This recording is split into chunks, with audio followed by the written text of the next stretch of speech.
বাংলাদেশি স্টাইলে lemon rice খেয়েছেন কখনো? চলেন আজকে মানুষের বাসার লেবুর পাতা চুরি করে তারপরে লেমন রাইস রান্না করি। ইন্ডিয়ান রান্না বাংলাদেশের পাতিলে কি রান্না করা যাবে? অবশ্যই যাবে, বাংলাদেশি স্টাইলেই রান্না করা যাবে এবং টেস্ট একেবারেই লেমন রাইস ইন্ডিয়ানদের মতোই হবে। চলেন রেসিপিটা শুরু করি। আজকে ঘি দিয়ে লেমন রাইস রান্না করব। তার জন্য এখানে 3 থেকে 4 টেবিল চামচ ঘি নিয়ে নিয়েছি। আর এর সাথে কিছু ইনগ্রেডিয়েন্টস ব্যবহার করছি। তার মধ্যে রয়েছে চীনাবাদাম, সরিষা, কিছুটা মুগের ডাল, তেজপাতা, দারুচিনি আর হচ্ছে এলাচ। চাইলে এখানে একটু বুটের ডালও ব্যবহার করা যেতে পারে। হালকা আছে হালকা হালকা করে নেড়েচেড়ে এটাকে একটু ভেজে নিব। যখন এটা একটু হালকা কালার হয়ে আসবে বা ফ্লেভার ছড়ানো শুরু করবে তখন এর মধ্যে আমি দিয়ে দেব পেঁয়াজ কুচি। 1 মুঠো ভরে পেঁয়াজ কুচি নিয়ে নিয়েছি, এর মধ্যে দিয়ে লাইট ব্রাউন কালার করে একটু ভেজে নেব। যখন কালারটা হালকা একটু চেঞ্জ হয়ে আসবে তখন এর মধ্যে দিয়ে দেব 1 চা চামচ পরিমাণ আদা বাটা আর 1 চা চামচ পরিমাণ রসুন বাটা। খুব বেশি দিতে যাবেন না, কিন্তু আধা কেজি চালের জন্য খুব সামান্য পরিমাণ মশলা আমি এখানে ব্যবহার করছি। হালকা একটু লাল হয়ে আসলে এর মধ্যে আমি পানি ঝরিয়ে রাখা পোলাও চাল দিয়ে দিচ্ছি। এখানে কিন্তু আমি আধা কেজি পরিমাণ নিয়েছি, সেই আন্দাজ করেই কিন্তু বাকি মশলা ব্যবহার করছি। তোমরা যদি আরও বেশি পরিমাণে রান্না করো সেক্ষেত্রে মশলার পরিমাণটা আরেকটু বাড়িয়ে দিও। রান্নাটা আমি আজকে পোলাও চাল দিয়ে করছি, এটা কিন্তু বাসমতি চাল দিয়েও করা যায়। বাসমতি চালের প্রসেসটা একটু ডিফারেন্ট। ভাজা একটু হয়ে গেলে এর মধ্যে আমি দিয়ে দিচ্ছি 4-5টা কাঁচামরিচ আর দিয়ে দিচ্ছি কিশমিশ। এখানে পরিমাণটা আমি বলছি না, কারণ যার যার পছন্দ মতো এই পরিমাণগুলো তোমরা কম বেশি করে নিতে পারো। লো হিটে চালটাকে আমি ভেজে নিয়েছি। ভাজা হয়ে গেলে এর মধ্যে আমি দিয়ে দিব গরম পানি। রান্নার প্রসেসটা কিন্তু খুবই সহজ। যেভাবে আমরা বাংলাদেশি স্টাইলে পোলাও রান্না করি সেভাবেই কিন্তু অনেকটা রান্না করতে হয়।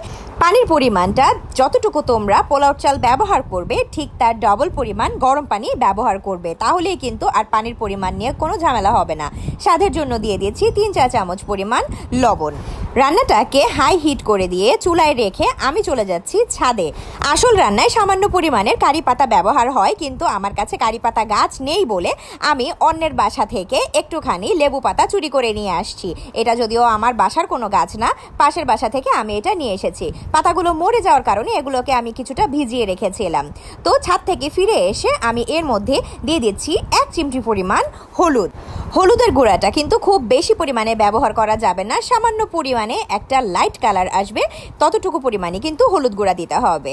আর এর মধ্যে দিয়ে দিচ্ছি লেবুর রস। এখানে আমি অর্ধেকটা লেবুর রস চিপে দিয়ে দিচ্ছি। লেমন রাইসের মেইন উপাদান হচ্ছে লেবুর রস, আর তাই লেবুর রস আর লেবু পাতার কারণে এইটার টেস্ট খুবই বেশি বেড়ে যাবে আর ফ্লেভারটা অনেক বেশি এনহ্যান্স করবে। লেবু পাতাগুলো পানিতে ভিজিয়ে রাখার পর অনেকটাই কিন্তু সতেজ হয়ে গিয়েছে। ব্যাস এখন কিন্তু আর কোনো কাজ নেই। হালকা নেড়ে চেড়ে আমি চুলার হিটটাকে লো বা মিডিয়াম লোতে দিয়ে একটা ঢাকনা দিয়ে ঢেকে রাখবো এটা সেদ্ধ হওয়ার জন্য।